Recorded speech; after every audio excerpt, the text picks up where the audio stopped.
20, verse 18. Before the battle, the Israelites went to Bethel and asked God, which tribe should go first to attack the people of Benjamin? The Lord answered, Judah is to go first. We haven't sat right on the throne. Talk like how we in the zone. Been in the trenches, but we coming out strong. Got our praise on and on, never stop. 'Cause I can do this all day. I hear a battle cry. You hear that battle cry? We got that battle cry. And it goes, rock, rock, ages, king on the throne. All dominion is yours alone. Light up, Judah, praise and shame. 'Cause God's so good, and forever will reign.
a party in His presence. Come on. Can we clap our hands for Jesus? Come on.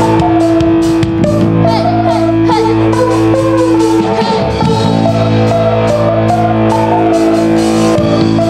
Come on, sing. We have a ceremony joy.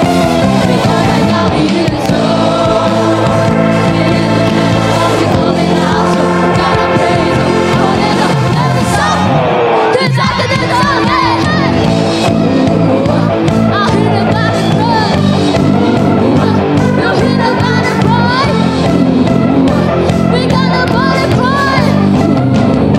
And it goes like sing on the floor. Hold the rhythm, it's your love. Lion of Judah makes everything.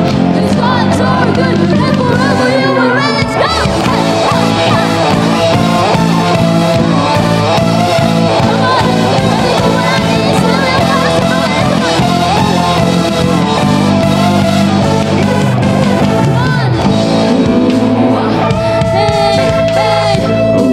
on,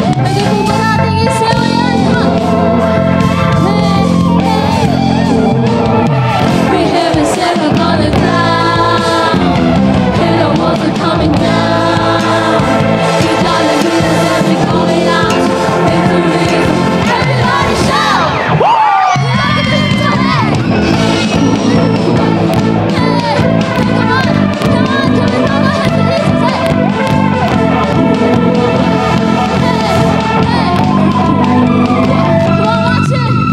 Marching on in a victory. Come on, let me move on. I need to see your person.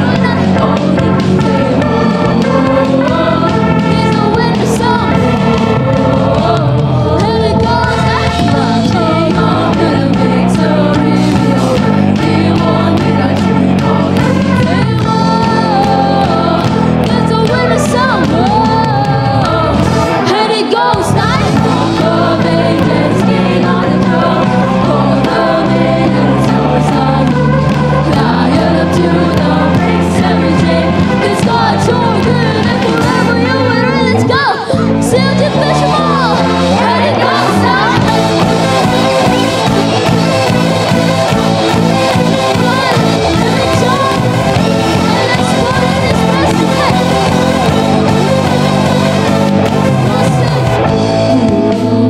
I hear the banner cry.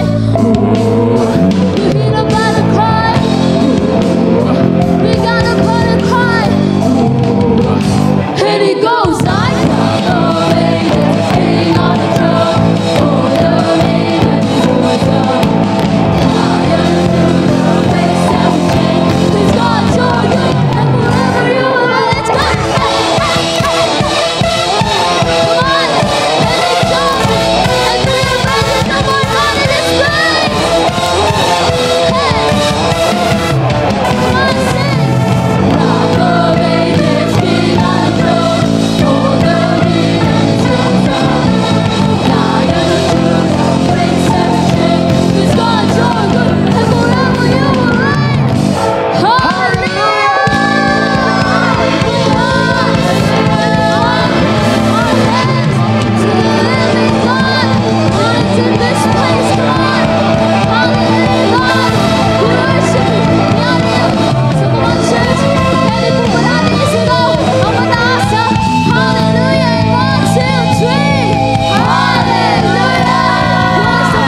Yung mas malakas in 1, 2, 3. Hallelujah!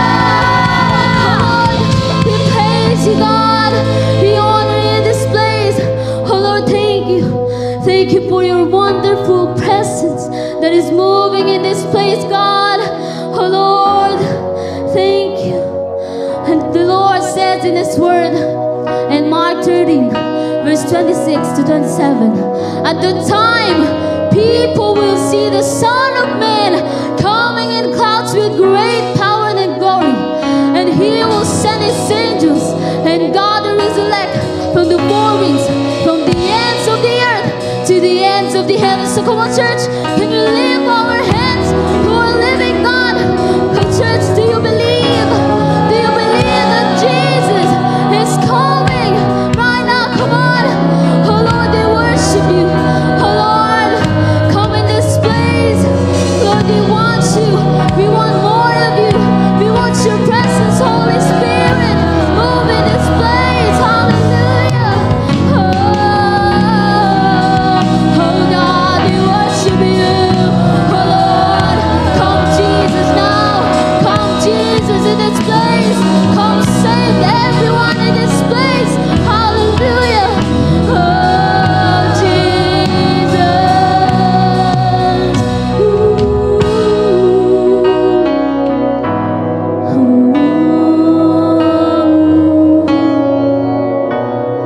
Sometimes I'll fall to my knees and pray. Come, Jesus, come. Let today be the day. Sometimes I'll feel like I'm gonna break, but I'm holding on to a hope that won't fade. Come on, church, come and sing out to God. Come, Jesus, come.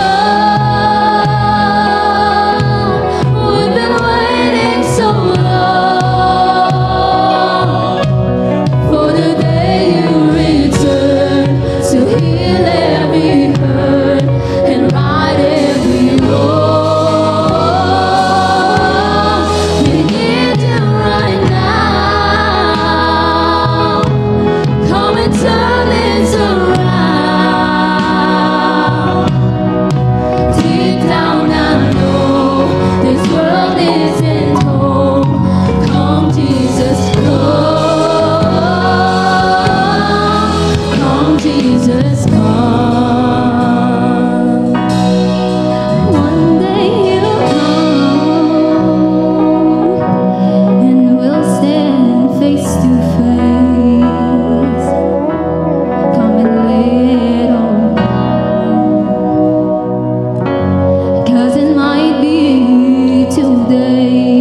Can we worship our God? Worthy is your name, Jesus. Come on, church. Can we lift our hands to our living God? Come on. And sing out to God. Come on. Speak to Him. Worship Him. Because God wants to hear your worship. God wants to hear your voice. So come on. Sing. Worthy is your name.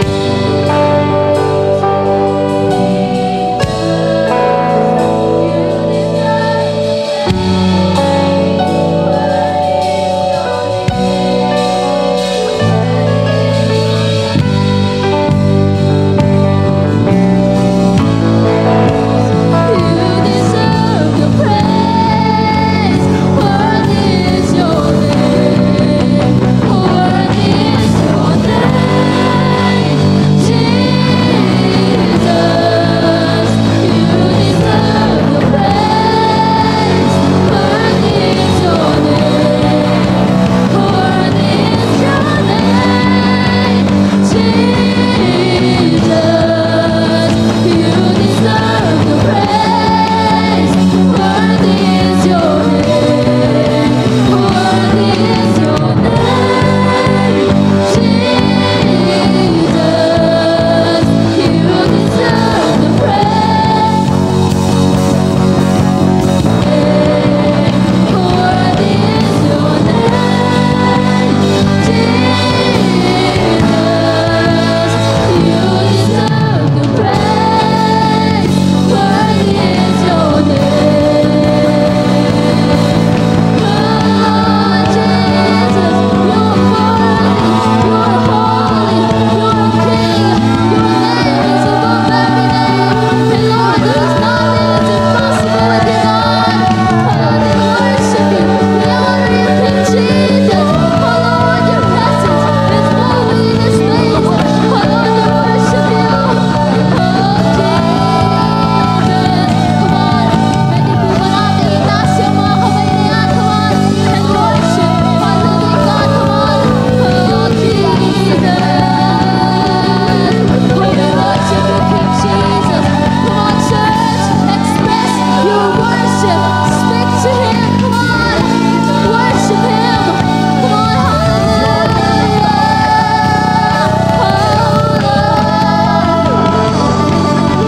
Oh, Jesus.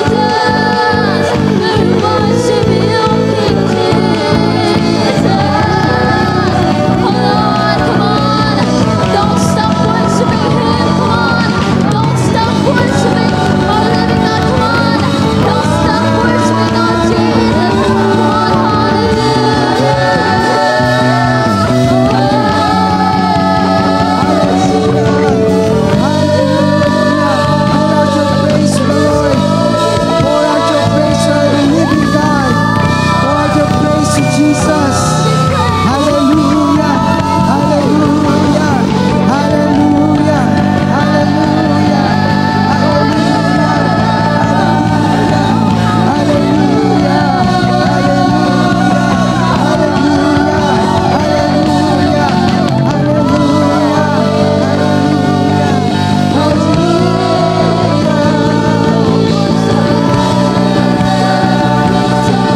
Come on, church, let's worship our living God.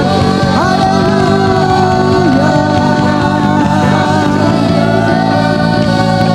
You are worthy, Lord.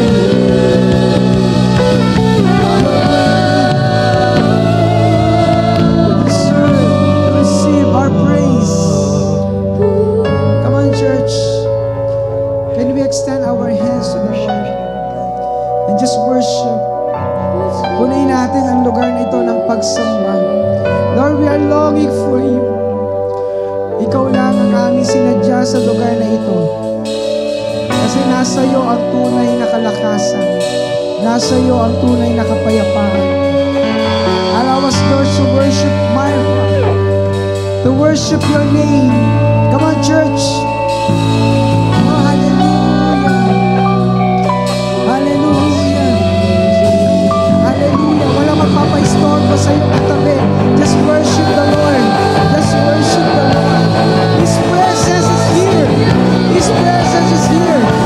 Lord, tuloy mo ang pagkalito ng iyong presensya. We want more of your presence. Come on, church, shout your praise.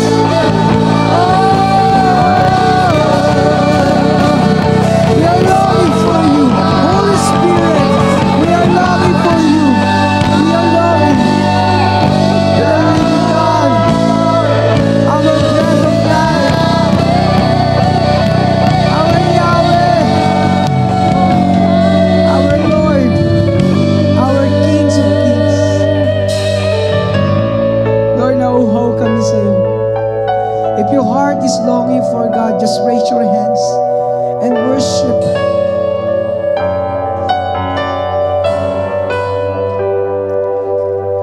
We worship.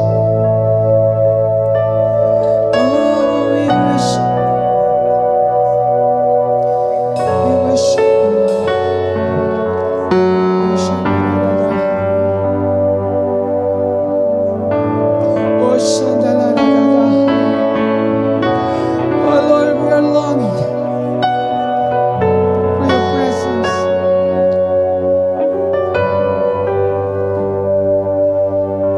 Oh, shandalaragada. We want more. We want more. Holy Spirit, worship your God from your heart.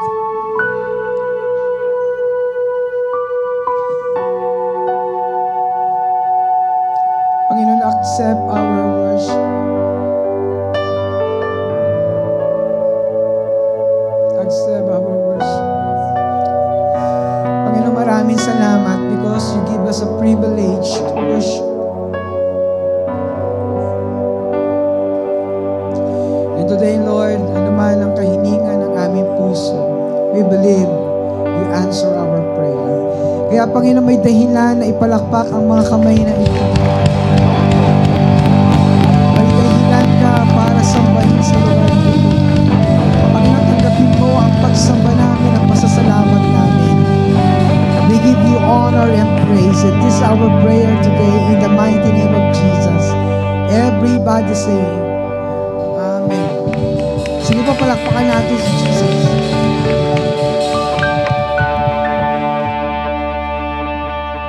Pagpalang hapon po sa ating lahat. Pwede pang pakikamayan. Kaway-kaway po yung ating po mga kadabi at sabihin mo sa Kanya, salamat at nandito ka. Ano po? Sige po, palakpakan natin ng Panginoon sa bawat buhay na narito. At sa mga bisita po namin sa hapong ito, welcome po kayo dito po sa Cinema 2 sa COG Fisher Mall. Yan. Ito po. Pwede ba natin pong sabihin sa iyong katabi, handa ka na ba na marinig ang salita ng Panginoon? At kung ating pong papansin mga kapatid, ang Bible prophecy ay meron po palang itong from Old Testament hanggang New Testament ay meron pong 735 prophecy in the Bible. But there are 596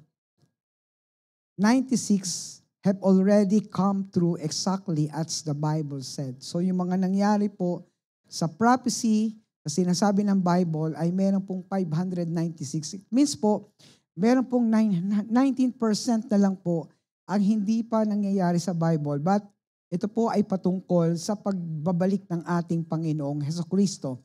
And this is the future event at napakalapit na po natin doon. So almost 20% na lang po yung mga hindi nangyayari po sa sinasabi po ng prophecy ng Bible. At meron pong ilang pong tayong pag-uusapan regarding sa signs that we are living in the end times. So like we said last Sunday, ito po tayo po yung nakaseries po na ang title nito ay Living in the End Times. At ito po ang isa sa mga sign, no, sa dami po ng sign, at ito po ang isa na ang mga Israelita po ay babalik sa kanilang lupang tinubuan. Israel reborn as a nation. At ito po yung nangyari noong 1948 na nagkasundo po maging ang marami pong mga presidente at isa po dyan ang Pilipinas na bumoto po para ang bansang Israel ay maging pong totoong nation. At yan po ay kanila pong diniklara na sila po na ay isang bansa na. At yan po ay pinarapisi ni Isaiah chapter 66 verse 3, na sila po ay babalik sa kanilang lupang tinubuan, pero marami pong mga Bible scholar na sila po ay nagtaka na totoo pala na ang binanggit ni Isaiah na babalik ang Israel para maging isang malaking bansa o isang bansa. So noong 1967, ang Israel po ay ni-recapture niya ang Jerusalem at nagdeklara sila na ito po ay isang capital ng Israel. At noong 2018, the US officially recognized Jerusalem as a capital of Israel. So ang lahat po ng mga bansa ay nakapokus po sa Jerusalem dahil hindi po nila gaano pong pinaniniwalaan na muli pong babalik ang Israel sapagkat nag-scattered po sila sa iba't ibang at maraming bansa dahil sa tindi po ng severe persecution. So yan po ay nangyari na. Pangalawa, ito po yung mass return to Jerusalem. Ano po ibig sabihin nito? And sabi po ng Deuteronomy chapter 30 na i-restore ni Yahweh yung pagsamba, yung mass returning to Jerusalem. Yung mga Levites, yung kanyang mga descendants ay muli pong magkakaroon ng malaking gathering para po sambahin si Yahweh sa Jerusalem. Yan po ay nangyari sa panahon po after nila na madeklara as a nation. In Ezekiel chapter 37 verse 1 hanggang 14, nakita ni Ezekiel yung mga dry bones na nag-scattered. Ito daw po ay lifeless, forgotten, a people who lost. The gathering is not over at sila po ay nagkaroon pagkatapos ng 2,000 years, ay muli pong nabalik yung maramihang mass returning to Jerusalem. So yan po yung pangalawang sign. Pangatlo, yung the construction po of third temple. Ito po inaasam ng marami pong mga Jewish na makita po muli ang third temple. Kasi yung second temple ay nawasak noong AD 70 after death of Christ. At sa pagtatayo po ng muli ng temple, ito na po ay dito na lalabas ang Messiah. Yung iniintay po ng mga maraming Hudyo kasi hindi po sila naniniwala na dumating na po ang kanilang tagapagligtas. Walang iba kundi si Jesus noong first century. So sa kanila pong pagtatayo ng templo, dyan po ay idideklara yung Messiah, pero yan po ay Antichrist na. So hindi na po yun si Jesus, kundi po yung Antichrist na magre-reign. At siya po ang mag-handle ng maraming bansa pagdating ng panahon.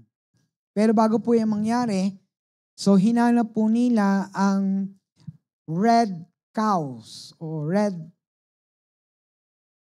isa-sacrifice po nila ito sa bawat poste ng third temple. At alam niyo po ba mga kapatid, hinanap nila ito for 2,000 years. Hindi nila matagpuan sa Jerusalem o sa Israel. Pero meron pong nagdala nito sa Jerusalem after itong taon 2022. So, nung pandemic, after ng pandemic, dinala po yung 5 red cows para po i-offer. At kapag daw po ito ay nakita na, i-rebuild na po ang third temple. Alam niyo po yung pagtatayo ng temple, isang araw lang po siya itatayo.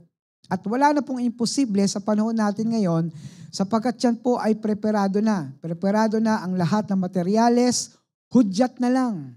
Pag sinabi itayo na, itatayo na po. Ibig sabihin po, napakalapit na po natin kasi 2025 na po. At inaalagaan po ngayon yung red cows na po na yan At sobra po ang bantay nila kasi yan ang gagamitin nilang pang-sacrifice sa bawat pundasyon sa pagtayo po ng third temple. Ayan. Pakitapik yung katabi mo. Sabi mo sa kanya, aware ka ba dyan? So tayo po we need to be aware kasi kung meron po mga nagsasabi noon na malapit nang dumating si Jesus, tayo po ngayon ay gahibla na lang. Sabihin mo sa iyong katabi, gahibla na lang. It means po, napakalapit na po talaga ng pagbabalik ng Panginoon. So bago po ma-rebuild po ang temple, magkakaroon po yan ng rapture. The rapture is coming. Ang rapture po ay hindi po siya 3 batch, isang beses lang po mangyayari. Kaya kapag naiwan ka sa isang batch ng rapture, doon ang tindi po ng agony. Doon po ang tindi po ng hirap. Kasi matinding tribulation ang mangyayari sa mundo. Kaya po, yang mga senyales po na yan, marami pong mga nagsasabi na sa panahon natin ngayon, ito na po yung pinakamalapit na mangyayari na rapture sa ating panahon. Gahibla na lang po. And then fourth po, kung mapapansin po natin, other nations are turning against Israel. Kung mapapansin niyo po sa balita, sa CNN, sa YouTube, ang sentro po ngayon ay ang Israel. Maraming bansa ang mga naka-tune in, yung mga mayayamang bansa, para po pagpukusan ng international o United Nation na i-divide po ang Jerusalem.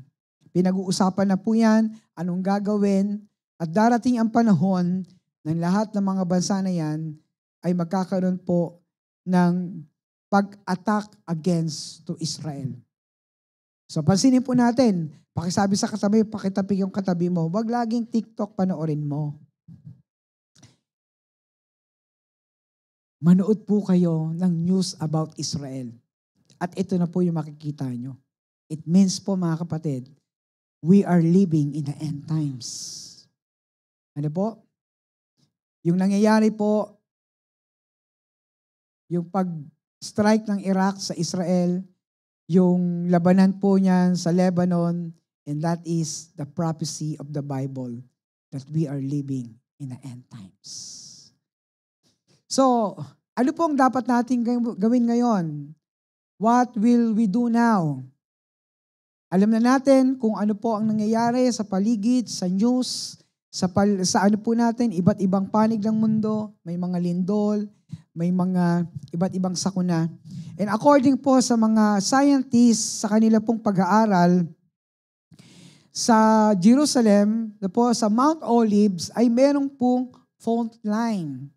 At ang fault line na po na yon, kapag dumating po yung malakas na lindol, mahati po ang buong Jerusalem sa tindi po ng lindol. At ayon po sa mga Bible scholar, ang pagbabalik ni Jesus ay hindi po mangyayari sa US, kundi po mangyayari po sa Mount Olive. In Acts chapter 1, kung paano siya umakyat, doon din po siya bababa. At sa kanyang pagdating, pagtungtong sa lupa, mabibiyak po yung Mount Olive. At yun po yung binabanggit ng marami pong scientists na mabibitak ang lupa because of the coming of our Lord Jesus. That is the second coming. So totoo po yung mga balita, yung mga nangyayari ngayon, na darating ang panahon, kung magkaroon man ng malaking pong lindol sa Jerusalem, and that is the coming of the Messiah. Walang iba kundi si Jesus. Kaya pagsabi sa katabi mo, kapatid, gising-gising na tayo. Yan, pakisabi sa kayo, bawal matulog. Sige po, pakitapik, baka may natutulog. Bawal matulog, gising-gising din, di ba? So, sa ating patuloy na pag-aaral ng salita ng Panginoon, pwede pa tayo pong manalangin. Dear Lord, salamat sapagkat hindi aksidente na kami ay nandito ngayon. Hindi rin aksidente na inaaral namin ang pangalawang series po na Living in the End Times. Because mahal mo kami, Panginoon. Gusto mo kaming maging alerto, gusto mo kaming maging gising, ano man nangyayari sa aming paligid, at higit sa lahat, Lord, gusto mo na kaming lahat ay makasama sa muli mong pagparito. Salamat sa iyong salita at salamat sa pagpapala mo. Sa pangalan ni Jesus, everybody say, Amen. Sige po, palakpakan natin ang Panginoon. Hallelujah. So in 1 Timothy chapter 4, verse 1 hanggang 3, ito pong sinasabi ng salita ng Diyos. Sabay-sabay po nating basahin. 1, 2, 3. Maliwanag ang sinasabi ng Espiritu na sa mga huling araw ay tatalikuran ng ilan ang pananampalataya. Susunod sila sa mga mapaninlang na espiritu at sa mga katuruan ng mga demonyo. So ito po yung sinabi at babala po ni Apostle Paul kay Timoteo. Last Sunday po, natalakay natin yan, na si Timoteo ay anak sa pananampalataya ni Pablo. Kaya sabi niya sa mga huling araw, sa sinasabi ng Espiritu, na maraming tatalikod sa kanilang pananampalataya. Ano pong tatalikod? Maaring iiwan, maaring i-reject, maaring ito po ay hindi na bibigyan ng pagpapahalaga, sapagkat kung meron kang kasama noon, ikaw man ay naging mananampalataya, kumilala sa Panginoon, naglingkod, way back 70s, 80s, ang marami po sa kanila ay hindi na ngayon nagtuloy. Ang iba po ay nahimlay na, ang iba po ngayon ay hindi na ganong kasigasig, hindi na ganong kasipag para humangaral, para po ipakilala si Jesus. Yung iba po ay tinalikuran na ang kanilang pananampalataya. Bakit kaya? Sapagkat yung iba po ay hindi na nakapagtiis. Nireject na yung kanilang pananampalataya. Sapagkat marami nagsasabi, even sa panahon po ni Peter in 1 Peter chapter 3, hindi naman totoo na muling babalik si Jesus, sabi po ng mga tao noong unang panahon. Tingnan mo, matagal na sinasabi yan ng ating mga ninuno. Until now, wala pa rin. Kasi po, nagsawa na sila. At hindi na nila pinaniwalaan ang salita ng Diyos. Kundi sila po'y tumalikod sa pananampalataya. Wala nang sigla yung kanilang pananampalataya sa Panginoong Jesucristo. Ito bang sabi, susunod sila sa mga mapaninlang na espiritu at sa mga katuruan ng mga demonyo. Ang gusto po nilang gawin ay susunod sila. Ibig sabihin, marami.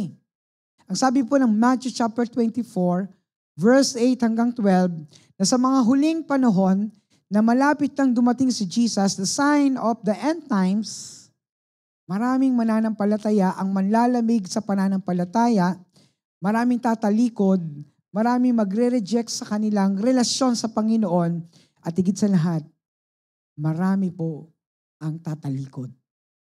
At susundin yung mga turo ng espiritu ng demonyo. At sa panahon po natin ngayon, nangyayari na yan. Subukan niyo pong manood po ng mga YouTube. Andyan po yung katakot-takot po ng mga turo ng mga demonyo.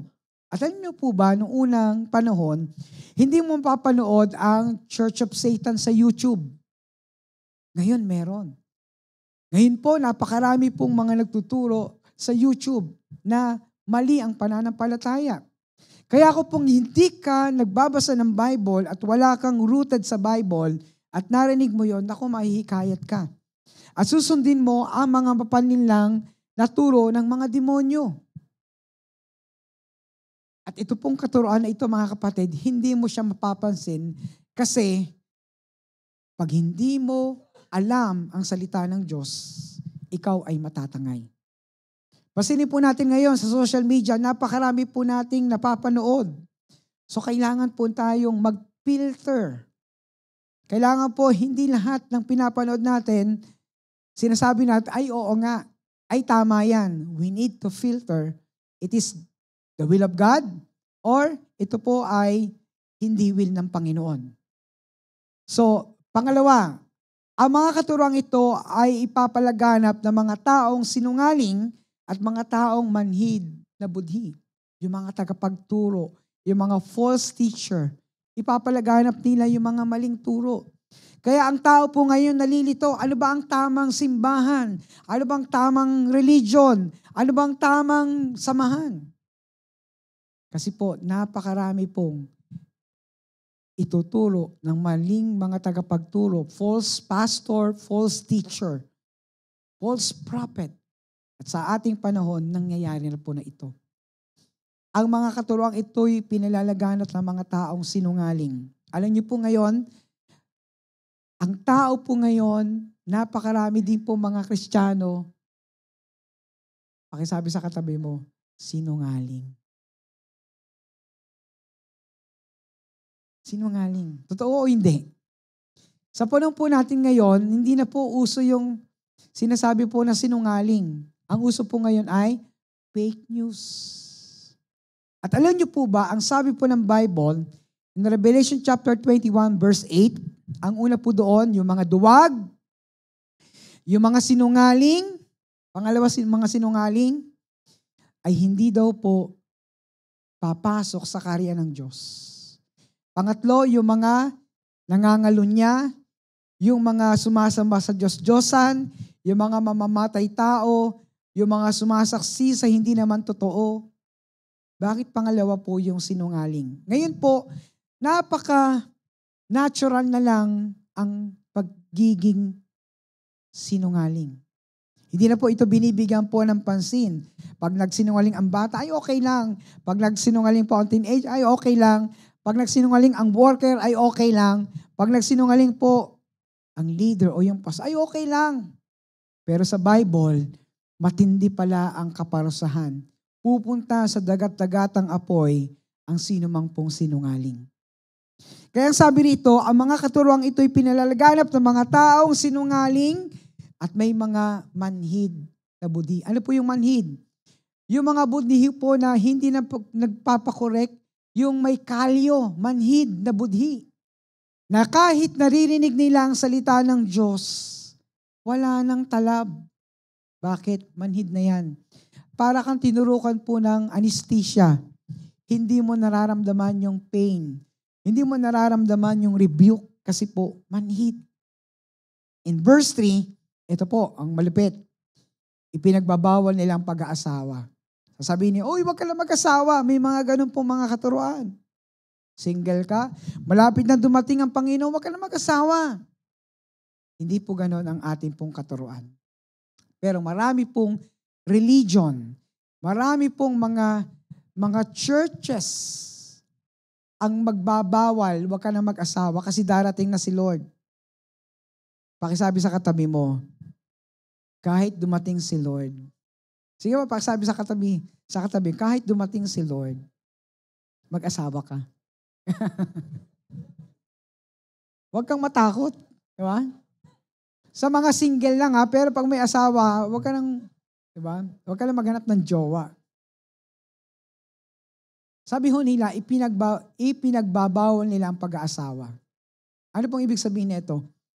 May mga simbahan sa ating panahon ngayon na okay lang sa kanila. Ito po wag po kayo magalit sa akin. Ito sinasabi ng Bible. Pwede ka lang tumugtog kahit hindi ka kasal. Kahit live-in ka lang. Sa simbahan pong ito po ay big deal po. Welcome po tayo sa simbahan, pero kapag tayo po ay papasok bilang worker, hindi po pwede po ang live-in. Hindi po pwede ang preacher po ay live-in. Hindi po pwede po ang manunugtog po ay hindi kasal. Kasi po ayon po sa 1 Timothy chapter 3, kailangan po ang manggagawa po ay isa lang ang asawa. So kaya po, darating ang panahon, may mga simbahan, okay na yan, uso naman ngayon yan eh. Sige, tugtog ka na kapatid. Nawawala ang kabanalan sa loob ng simbahan. Pastor, bakit ganon? Lahat naman tayo makasalan. Opo. pero may standard po ang Bible. If you want to serve God, kailangan dumaan tayo sa process ng pag-aayos. Kailangan po ito. Bakit? Kasi darating ang panahon na ipagbabawal nila ang pag-aasawa. At ilang uri ng pagkain, magkakaroon ng doktrina, uy, eto kainin mo, bawal yan. Sa COG po, wala pong pinagbabawal na pagkain. Ikaw na ang magbabawal. Kung high blood ka, o meron kang sakit sa puso, ikaw na magbawal. Pero we have no doctrines against po sa pagkain. Kasi ang lahat po ng pagkain ay pwede mong kainin, kailangan mo lang ipanalangin. O pakitanong yung katabi, marunong ka bang manalangin sa pagkain? Bisa ang panalangin po ng tao, krus lang. Kain na. Hindi po. Hindi po krus. Magpasalamat ka sa Diyos. Lord, salamat. Kasi sa dami-dami ng taong nagugutom, binigyan mo ko ng blessing. Tama po ba? Mali. So lahat ng pagkain ngayon ay makakain mo kasi sa Old Testament, may bawal po sa Israel. Yung mga alimasag, yung mga biak ang paa, bawal po yun. Pero meron pong command sa Bible na tinatawag po na time-bound ang command, yung utos ng Diyos at timeless. Hindi na po tayo saklaw nun sa Israel land. Kaya po, in Acts chapter 10, nung si Peter po ay nagkaroon ng pangitain, pinakita sa kanya ni Jesus na may mga hayop po na biak ang paa at sabi ni Lord, kumain ka. Sabi ni Peter, hindi po. Pero sabi ni Jesus, nilinis ko na ang lahat ng pagkain na yan, kaya kumuha ka. At nung nagising po si Peter, ang sabi niya, anong ibig sabihin ng Lord? Kasi po si Cornelio, isa pong Italiano, at siya po'y hindi Hudyo. Ibig sabihin po, nung si Jesus po ay nampantay sa krus, lahat po ay pwede nang magka-fellowship. Lahat po ay pwede nang makashare ng mabuting balita ng salita ng Diyos. Hindi lang po ito sa Israel. Maging po ang mga pagkain, lahat po ay pwedeng kainin, basta ipanalangin.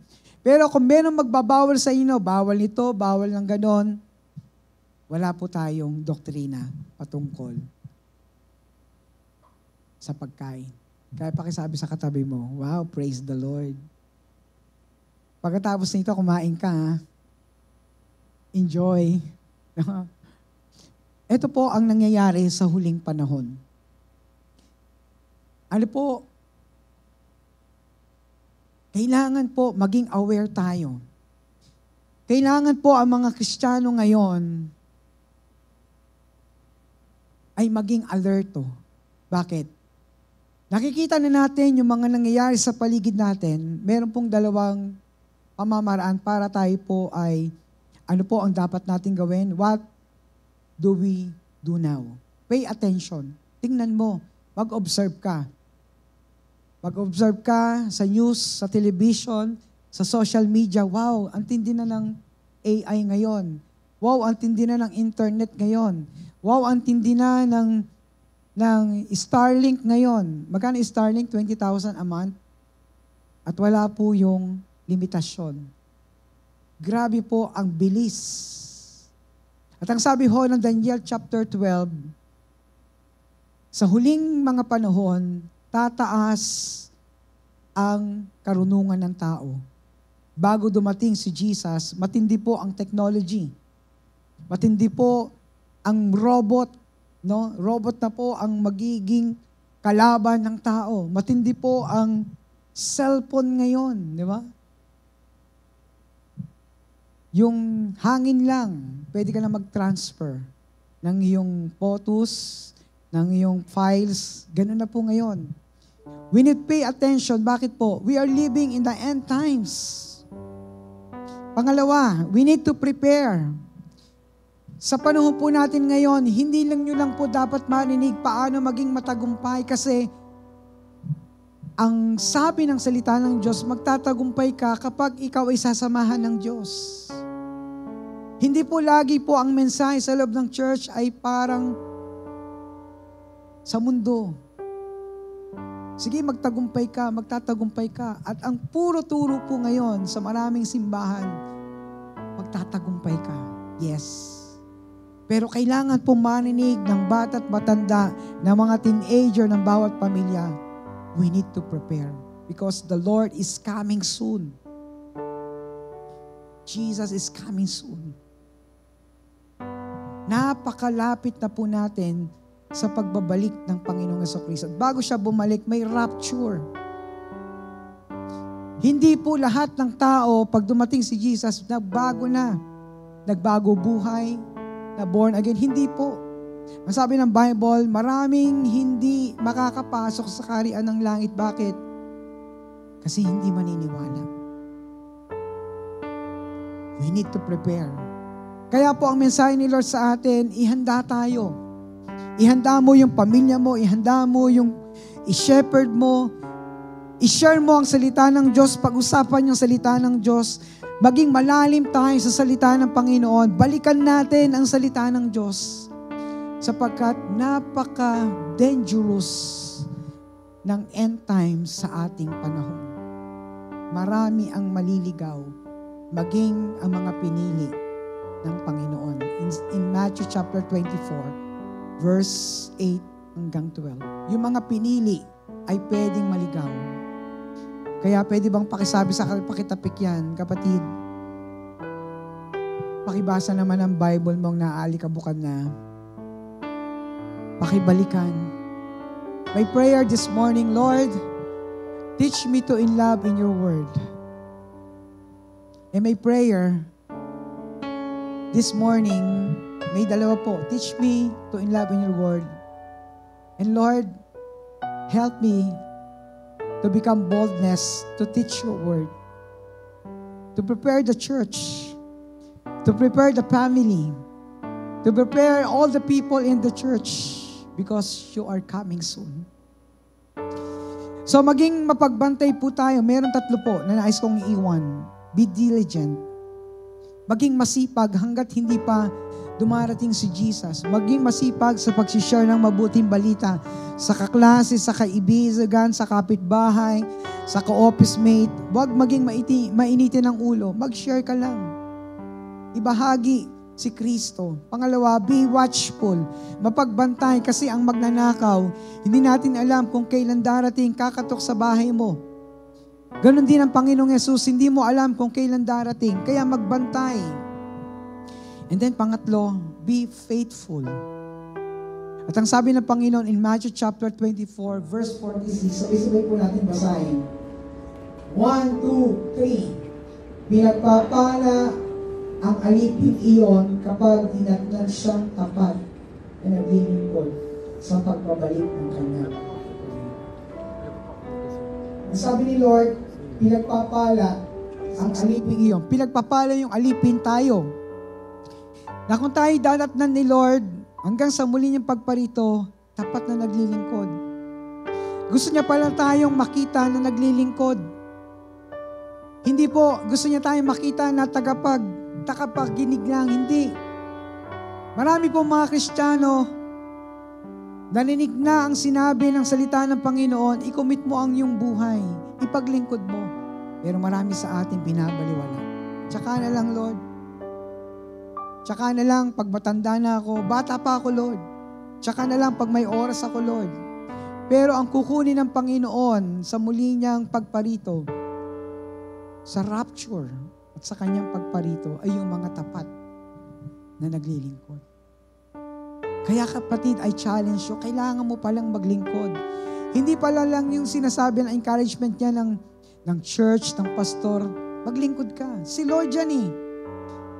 Paano ka magiging tapat kung hindi ka naglilingkod? Paano ka magiging tapat sa salita ng Diyos kung hindi ka naglilingkod? Paano ka magkukumit ng buhay sa Panginoon na may katapatan kung hindi ka maglilingkod? Ang gusto ng Panginoon sa kanyang pagbabalik, tapat yung kanyang mga dadatnan. Pwede po ba tayo pong pumigit ng sandali? Sige po, pikit tayo ng sandali at wag po tayo magpapaistorbo sa ating katabi. Gusto kitang tanungin, kapatid, when was the last time na tayo ay naging tapat sa Panginoon? When was the last time? At sa oras na ito, habang ikaw ay kinakausap ng Banal na Espiritu, gusto mo bang maging tapat at maglingkod sa Panginoon? Inaanyayahan kita. Inaanyayahan kita. And we will pray today. If you want to serve God with faithfulness, hanggang sa muli niyang pagparito, inaanyayahan kita. And we will come. We will pray today.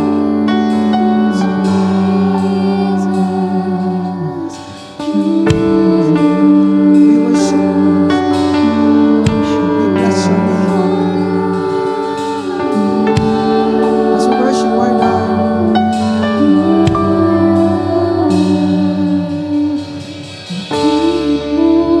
ay aking hanap-hanap sa gitna ng leaders come and we will pray. takot at paghihirap, sa kabila ng aking pagkukulang. Just worship your God. Raise your hands and worship the Lord. Katapatan mo, O Diyos, tanging laan. Sabi natin sa Panginoon, Sa puso at damdamin, ika'y mananatili. Walang hanggan ang alay mong pag-ibig. Natagpuan ang iyong pag-ibig na dakila. Doon sa krus,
Just talk to your God.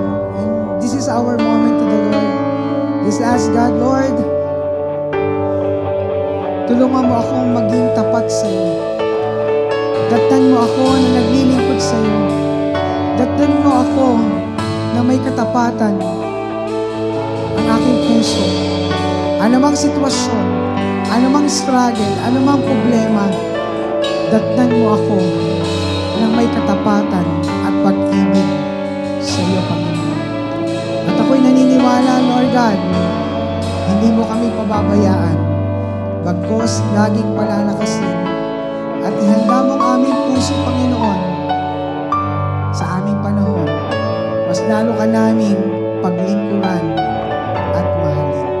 Salamat po, Panginoon Diyos, ito pong aming panalangin. Sa pangalan ni Jesus, everybody say, Amen. Sige po, itaas po natin ang ating mga tithes and offering. Ang sabi ng Panginoon in Proverbs chapter 3, verse 10 to 14, handugan mo siya ng pinakamainam na handog. Lord, itinatas namin sa iyo ang aming po mga handog. Hayaan mo, pagpalain mo ang gawa ng aming kamay, ang tungtungan ng aming mga paa. Pagpalain mo ang aming mga hanap buhay. Pagpalain mo ang aming pamilya. Pagpalain mo ang aming pong hapagkainan. May laging pagkain sapagkat ikaw ang aming great provider. Sa aming pag-uwi, samahan mo kami at patuloy na pagtagumpayin sa lahat ng hamon at problema ng buhay. Kami po ay mananagumpay. Ito pong aking panalangin sa pangalan ng Ama, ng Anak at ng Espiritu Santo. Everybody say, Amen. God bless you.